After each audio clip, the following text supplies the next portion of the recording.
Hi, I'm Justin Barrett, president of Blueprint 1543. I'm a former professor and psychological scientist, among other things. Today I want to talk to you about why things like this are just so creepy. Mannequins, some dolls, I don't know, this is just a foam head, for those who can't see me.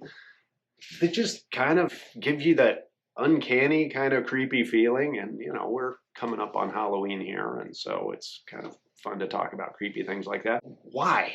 What makes these especially creepy and the fodder then for horror films and stuff like that? Well, I'll give you one take. This take comes from some of my work around part of our mental systems, our naturally sort of developing mind, that I've called the agency detection device, or ADD, agency detection device. It's a system in our brains that helps us identify where are the intentional beings, the agents around, the things that move themselves as opposed to things that we have to move. And this system is early developing in humans. From birth, it's getting geared up real fast. And by the time we're grown-ups, for most of us, it works seamlessly all the time. Well, most of the time. It helps us find where are the people, where are the animals, where are the other things that move themselves, that are agents, have agency, and distinguish those from the things like coffee mugs and books, shameless product placement, that can't move themselves, that we have to move. What are the things I can talk to or yell at versus the things that I have to physically touch in order to get them to do stuff? And I said most of the time this system works for us, but every once in a while the system gets tripped up. It comes across things that give some of the right signals, but not all of the right signals, and those make us feel funny sometimes. Sometimes that's funny, and sometimes it's creepy funny. Some 30 years ago now, one of my summer jobs while I was in college was working for a district attorney's office. My job was to run files back and forth from the long-term storage facility. The long-term storage facility was in a big metal building. Nobody else out there, at an old dusty small airport. The typical day, I was out there for hours all by myself with these boxes of evidence from trials, often felony trials, often murder trials. And my only companions out there were mannequins. Mannequins that they use in the trial to say, this is where the stab wound was, or here's where the gunshot went in. Those were my friends out there with boxes of murder evidence. And it was creepy, even though I knew they were there. When I walked in the morning, when I was doing my work, I did not like that they were around. I knew perfectly well that they couldn't act or move, but in my periphery, my agency detection system was getting activated all the time. And so there's that uncanny feeling, something's not right here.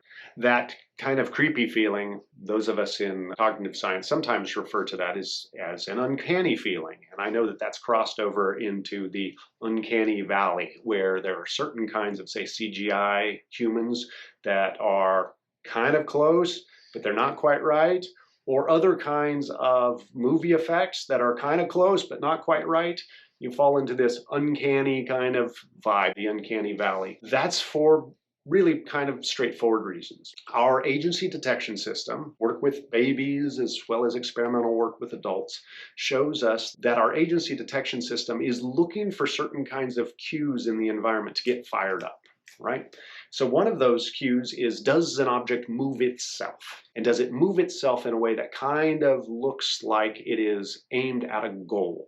And if it has that kind of goal-directed movement, that's one of the cues that tells our agency detection system, hey, I see an agent there. Now, but take movement very broadly to mean even lights that flash, like in a predictable kind of way, or it makes sounds, like you walk towards it and it goes, ah! Well, that's still it moving or generating some kind of action on its own that seems to have some kind of goal, like stay away from me, I'm going to squawk at you and try to scare you or something like that.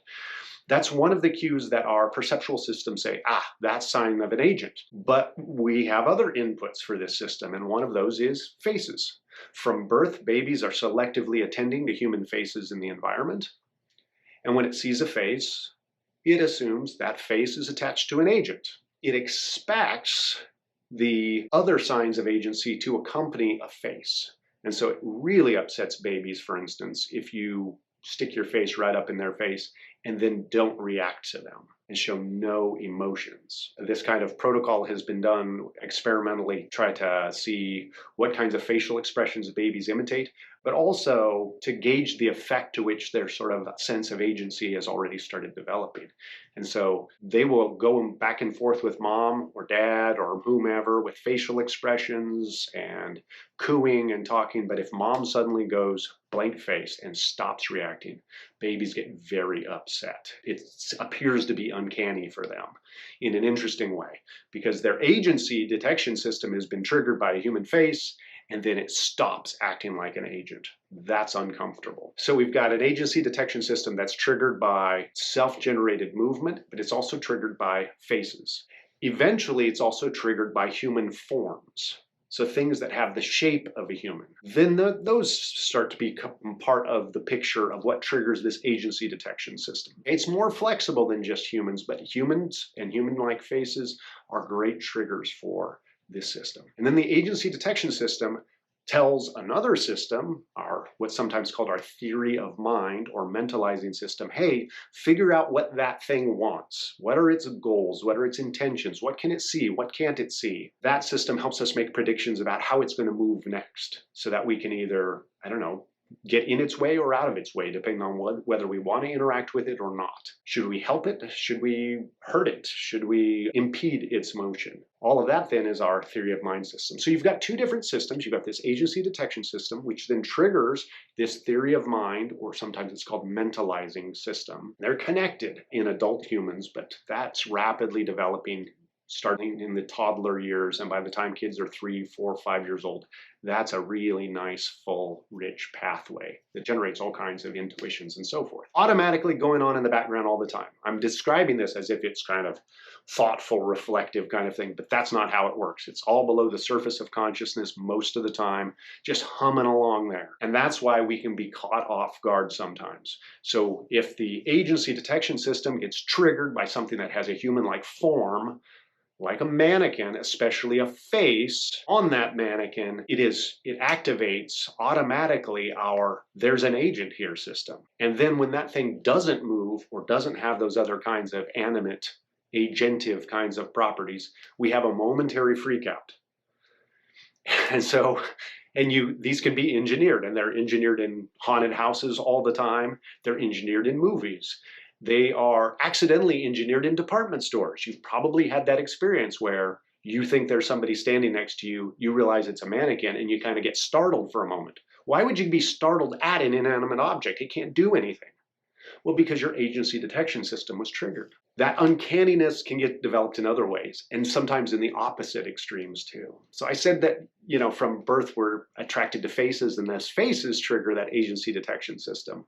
Well, you can exaggerate the features of faces too to make them even more attention grabbing. It's sometimes called super stimuli, where you exaggerate the eyes and the mouth. Especially make them a little bit easier to detect, because if you think of it in terms of trying to detect a target in a field of noise, it's the features that distinguish the target from the background information that we pay most attention to. And so in some cases you can exaggerate how much the eyes look like eyes and the mouth looks like a mouth easily by making them big, really, relative to other kinds of things. And we see this in dolls, for instance. Dolls, some kinds of makeup, masks, often exaggerate the eyes and the mouth as super stimuli that then demand our attention. But that makes dolls have the real potential for creepiness, because we're getting super stimuli.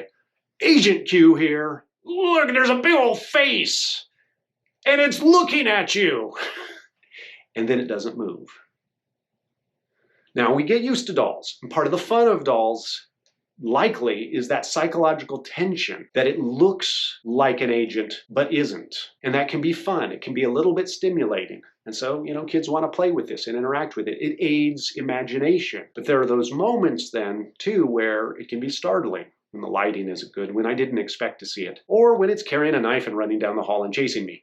Right? That's very freaky kind of stuff, because it should not be doing that. And yet my agency detection system is saying, oh no, we've got an agent here. Yes, we can set aside the weird physics going on that a 2-pound doll is carrying a half-pound knife and actually is exerting any kind of force, when that ain't physics. But in a moment of fear, physics goes out the window and we buy into it, partly because of that uncanniness. So good filmmakers know that they need to tune things just right so that it gets our agency detection system going in such a way that we have this expectation, but frustrates it at the same time, so that something isn't quite right here. That's what gives us the heebie-jeebies. That's the technical term, heebie-jeebies. So that's my cognitive sciencey kind of reason why it is that mannequins and dolls and things like that are just a little bit creepy. They activate our agency detection system through perfectly natural kinds of means, but they frustrate it at the same time, leaving us feeling conflicted, having a little bit of dissonance in our cognitive and emotional systems. And that's just how humans are wired. And so good haunted house builders, good filmmakers, and everybody else who's just trying to pull a good prank know to play on that fine line there to keep us feeling a little bit uncanny around these things. I hope you found this interesting, if not practical, for whatever you might be doing here to celebrate Halloween, if that's the kind of thing that you do. If you're interested in our content, by all means, please like, subscribe, send us comments, suggestions for other things you'd like to hear me talk about. I'm Justin Barrett. Thanks for joining me.